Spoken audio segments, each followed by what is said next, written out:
3, 2, 1. Sur votre téléphone, lancez l'appel et suivez les instructions.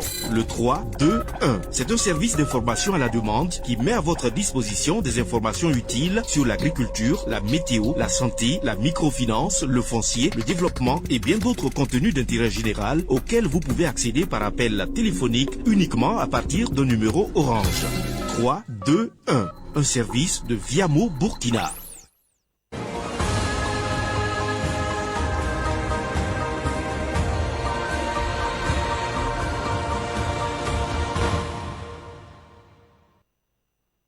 Fidèles téléspectateurs de Savane TV, bonjour et bienvenue à ce flash d'information.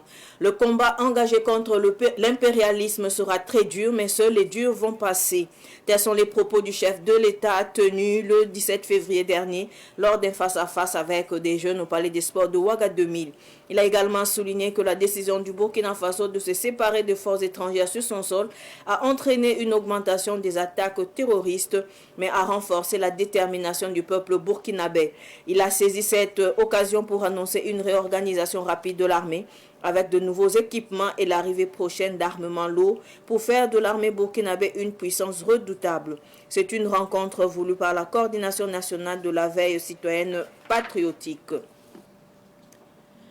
Nous vous proposons aujourd'hui le grand reportage sur le célèbre cheikh de Sissamba qui réinstalle le village abandonné ou déguerpi du fait du terrorisme dans la région du Nord. Cheikh Aboubakar Traoré, c'est de lui qu'il s'agit, fait parler de lui dans la localité. Si son travail est apprécié par plus d'un, certains émettent de réserves. Une équipe de Savane Média les a rencontrés, de même que des témoins dans la province du Yatenga. L'équipe de Savane Média a également visité un village réinstallé, Cheikh Aboubakar Traoré de Sissamba, l'homme qui défie les terroristes. C'est un grand reportage que nous vous proposons dans notre édition d'information de ce Savane Midi. Le Burkina Faso, le Mali, le Niger, le Tchad et le Togo se sont mis d'accord à Niamey au Niger samedi écoulé pour travailler ensemble en vue d'améliorer l'autonomie énergétique de ces 5 pays.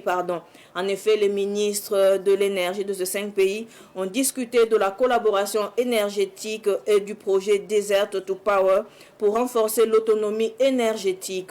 Ce projet soutenu par la BAD vise à fournir l'énergie solaire à 250 millions de personnes dans la région. L'objectif est d'optimiser et d'accélérer sa mise en œuvre pour le développement des pays concernés.